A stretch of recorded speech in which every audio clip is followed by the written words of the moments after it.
Alana Hicks is an award-winning filmmaker, writer and director. She was born in Papua New Guinea and now lives on Gadigal land. She is well known for her compelling storytelling and her deep connection to her cultural heritage. Alana, welcome to the South by Southwest Sydney Studio. Thank you, Marty. Happy to be here. Thank you. It's been a big few days for you here. You were part of the Tagata Moana Creative Hangout at South by Southwest Sydney. Can you tell me a bit about that? Yeah, it was a multidisciplinary workshop that it was basically just a little hangout thing where everyone came together and had a chat, but there were different types of artists. So there was a fashion designer, me as a screen representative, there was an academic and a theatre performer.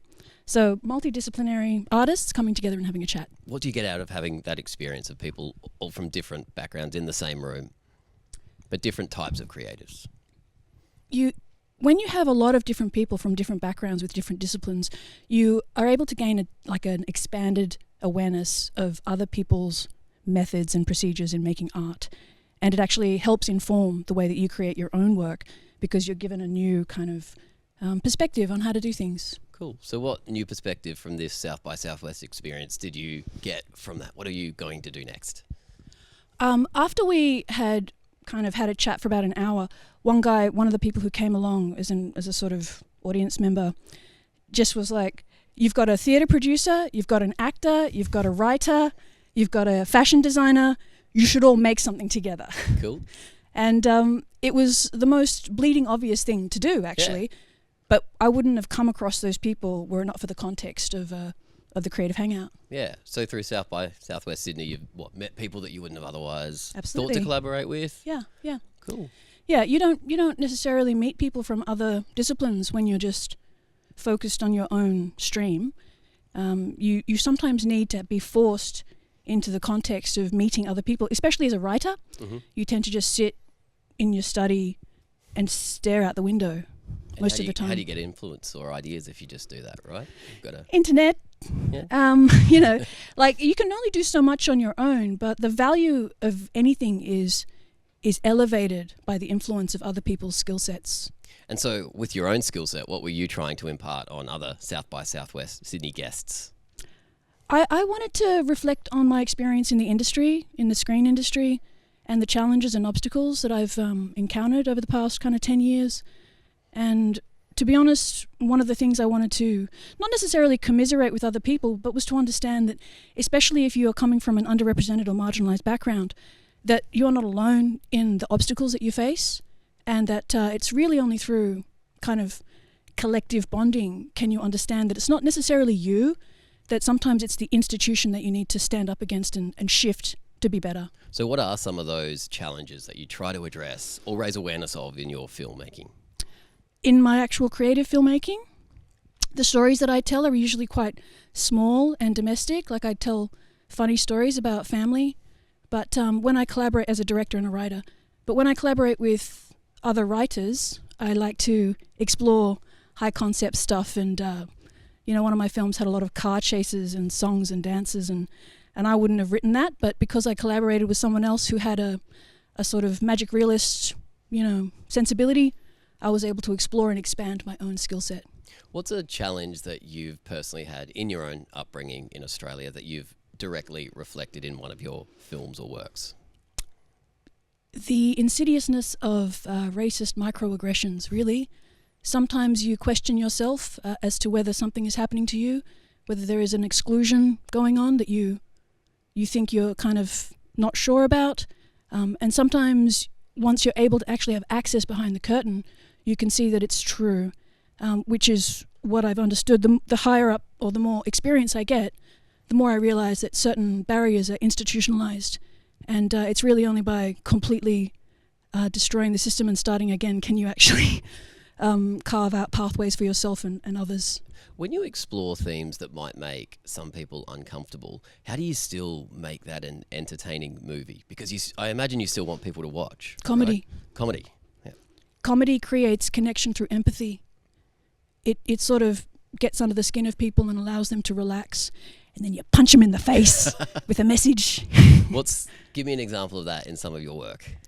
Well, one of the first short films I did was based on a true story about my mum and I being shortchanged for a chicken at the shops, and it was an anecdote that I used to tell.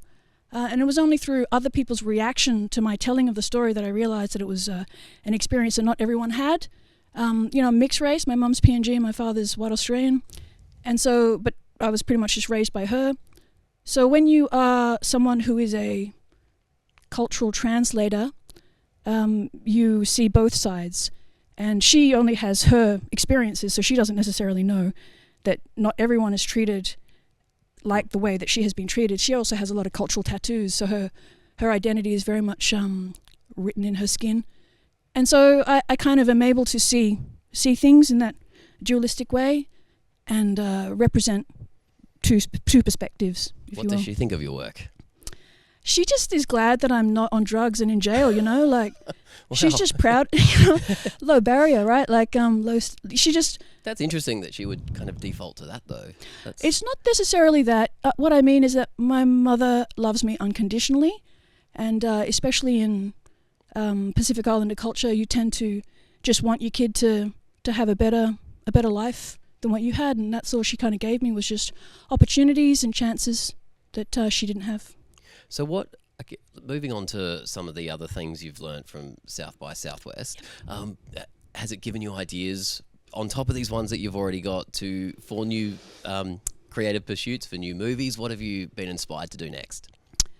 All of the work I do, I want to have a kind of impact, like a meaning and a purpose and the reasoning behind the things that I do.